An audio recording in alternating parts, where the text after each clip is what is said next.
トリブリッジ3における橋4強。それは、たった4つで全176ステージの過半数を制した環境クラスのテクニック。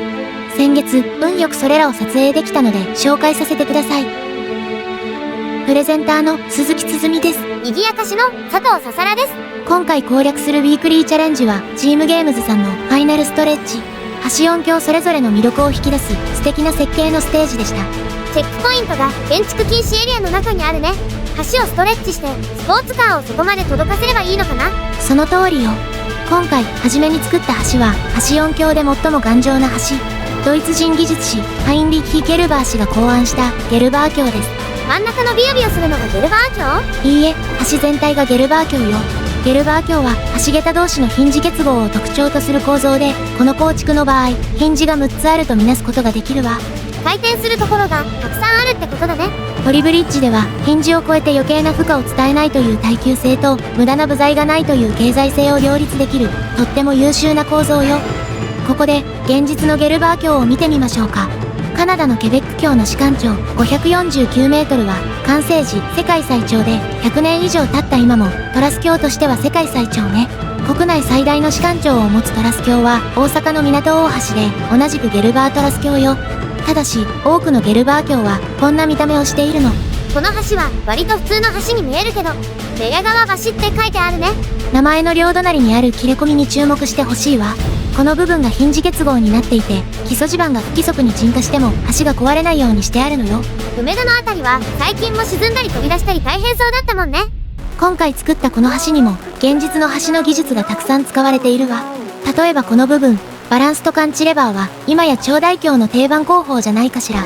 シーソーのようにバランスを取りながら両側に片持ち橋を張り出していくのよ。現実の橋はこんなに揺れないけどね。このステージは車を下に下ろす必要があったから仕方ないわ。例えばこちらのステージのように何か重いものを走らせたいときは、私は大抵ゲルバー橋を選択するの。橋4橋の中では揺れが少なく路面が平坦だから運搬物が壊れにくいのもメリットね。ステージも綺麗なところだね。ここはトニー Z さんのプレゼントデリバリーというステージで、一昨年のクリスマスのウィークリー課題だったわ。ちなみに去年のクリスマスステージは私のステージが選ばれたんだけど、さっきのステージのデザインをすごく研究させてもらったのよ。おっと、隙を見せちゃったか。これは私の用意した模範解答だけど、こことここは分かりやすくゲルバー橋になっているわね。本当に分かりやすいか？ふふ、ゲルバー橋は他の橋と組み合わせやすいことも特徴なのよ。こちらの回答では中央景観に吊り小板橋を組み込んでみたわ。吊り小板橋も橋4橋の一つで、私はこの回答で暫定世界1位を獲得できたの。私の好きな橋を2つ組み合わせるのは楽しかったわ。今度こそビヨビヨした部分が吊り小板橋なんだね。カンチレバーから吊り下げるのは壊れそうで不安だな。現実の吊り小板橋には潮騒橋のように膨らんだ構造や万国博9号橋のように薄い構造などがあるわ。ちなみに万国博9号橋は日本初の吊り小板橋で、先ほどの回答と同じくカンチレバー、つまり片持ち橋の張り出し部に乗っかった面白い形をしているのよ。おう、ここ飛び跳ねたらちょっと揺れるね。もう子供っぽいんだから。でもそうね、その柔らかさこそがトリブリッジにおける吊り小板橋の強みよ。この対衝撃性は今回のステージと相性が良く、全区間を吊り小板橋にすることでさらに予算を抑えることに成功したわ。すっごい柔らか。なるほど、ゲルバー橋は頑丈だけど安くしたいなら吊り小板橋の方がいいってことだね。ささらちゃん、実はそうではないの。橋4橋のうちどれが一番安くなるかはいろいろな条件で変わってくるわ。こちらのステージはデニスさんのザ・ベルリンウォール、2つの壁を越えて対岸の都市を目指すウィークリー課題よ。私は投石機で車を投げた後、衝撃に強い吊り小板橋で車を渡したけれど、ドイツ人の友人クリアンさんはゲルバー橋を選んで私より安くゴールされていたわ。今見てもらっているのはクリアンさんから送ってもらった橋で、わあ、すっごく薄い橋。そうなの、見事な技術よね。橋によってどんなルートが得意かが変わって、どれだけ安く作れるかも変わるのよ。このステージは装飾のストーリー性なども素晴らしく、たくさんの学びがあったわ。ねえ、すずみちゃん、ちょっと思ったんだけどさ、今回のウィークリーでももっと車をジャンプさせられるんじゃないかな。それでクリアンさんみたいな超薄い橋を作って、もっと予算を安くしてよ。もうささらちゃんはわがままだな。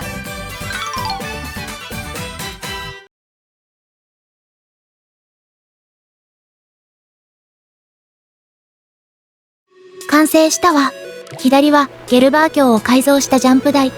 右はゲルバー橋の中央景観に3つ目の橋4橋、3ヒンジアーチを組み込んだランディング台よ。うわー、とっても薄いね。それに、ヒンジだらけでなんで落ちないのかわけわかんない。ふふふ。実は3ヒンジアーチは、このヒンジの数でちょうど正定構造になるの。しかも、ポリブリッジ式ゲルバー橋の中央に組み込むと、ゲルバー橋も一緒に正定構造にしてくれる。ヒンジが絶対に壊れないポリブリッジではこれがかなり強いのよ。現実の3ヒンジアーチもそこそこ変な見た目してるよね。世界的にはサルギナトーベル橋、国内では桜宮橋や坪沢橋が有名かしら。確かに、アーチに3つのヒンジがあるのは直感に反するかもしれないわね。実際、ヒンジに強い圧縮力が働くから、今はあまり作られなくなったわ。構造合理性に長けた橋なんだけど、不均沈下に強い一方で、足元のヒンジに硬い地盤を要求するのは、なんだかミスマッチに感じるわね。でも、ポリブリッジなら地盤も橋脚もヒンジも絶対に変形しない、壊れない。まさに3ヒンジアーチにとって夢のような環境ね。現実の3ヒンジアーチとは見た目全然違うけど、アーチが防水系っぽいのはちょっと似てるね。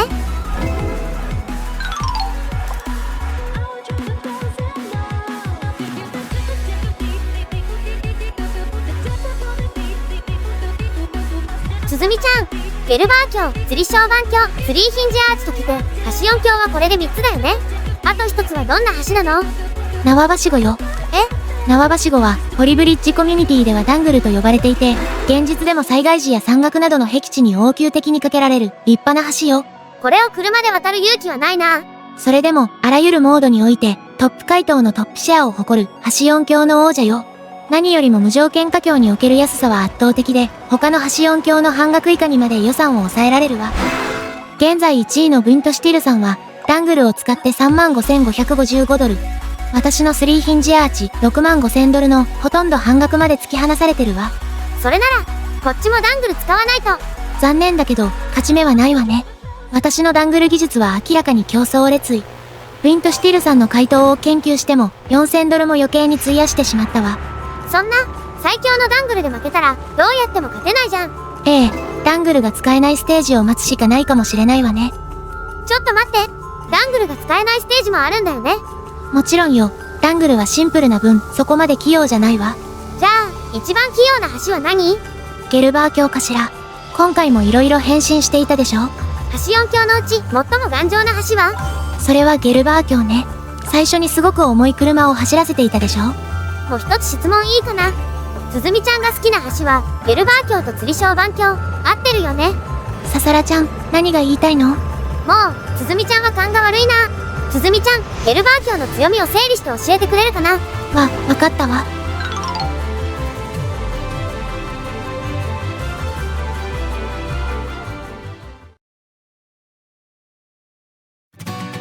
ゲルバー橋の強みを3点にまとめたわ。最大の特徴はヒンジ結合。これのおかげで変形しても壊れにくく、余計な負荷を周りに伝えないの。2つ目の強みはポリブリッジ独特の性能で、片持ち橋の選択によって様々な条件に対応できることね。これを理解するにはポリブリッジ式ゲルバー橋の基本を理解する必要があるわ。話長そうだからやだ。こう言えば興味を持ってもらえるかしら。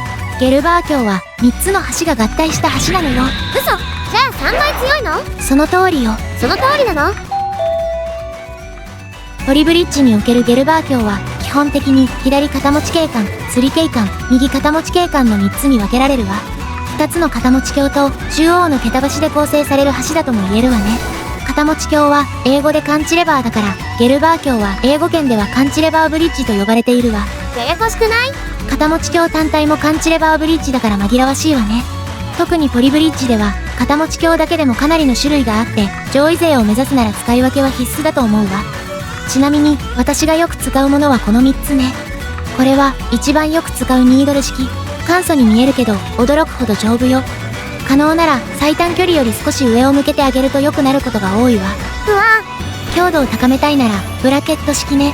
下から持ち上げるこの構造は持ち送りまたはブラケットといって、これを増やすことでどんどん強くできるわ。ゲルバー橋にした時の見た目はパイ型ラーメン橋に近くなるけど、これはブラケット式カンチレバーとは全く異なる構造なの。すずみちゃん、もしかしてエッチな話してる？なんでそうなるの？感知レバーを大きくしたいならフラクタル式が効果的よ。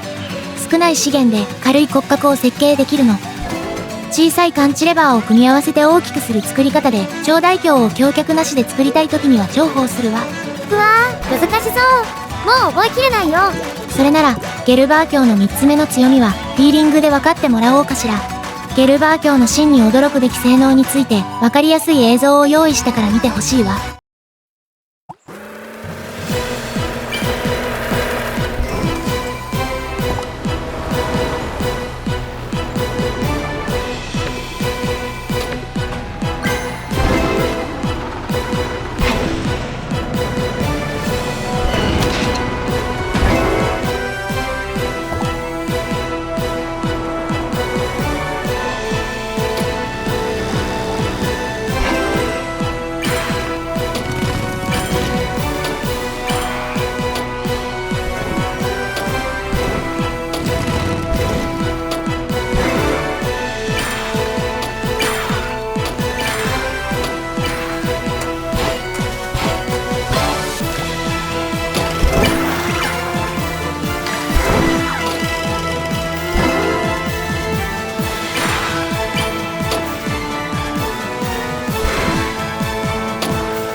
ゲルバー卿の最後の強み、伝わったかしら？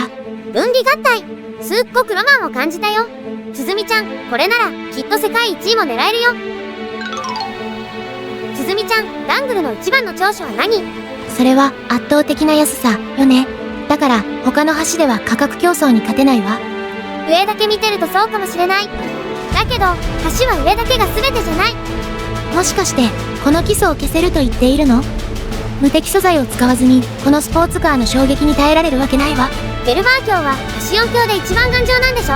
ブラケット式の時はそうだけど、それは基礎を使うよりかなり高額になってしまうのよ。だから、今回はフラクタル式を使う。でも、フラクタル式では衝撃に耐えられないわ。だから、ゲルバー卿を使うんだよ。え？フラクタル感知レバーでゲルバー卿を作るんじゃなくて、ゲルバー卿でフラクタル感知レバーを作るんだよ。そんなこと、やって。つづみちゃんになら、できるから。もう、ささらちゃんはわがままだな。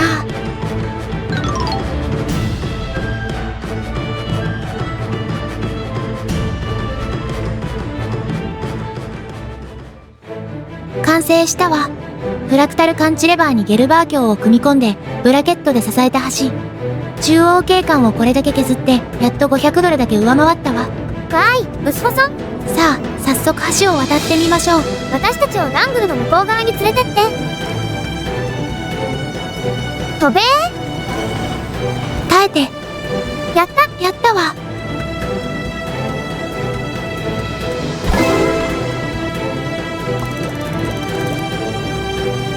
つづみちゃん、暫定1位、奪還だね。締め切りまであと14時間、耐えてほしいわね。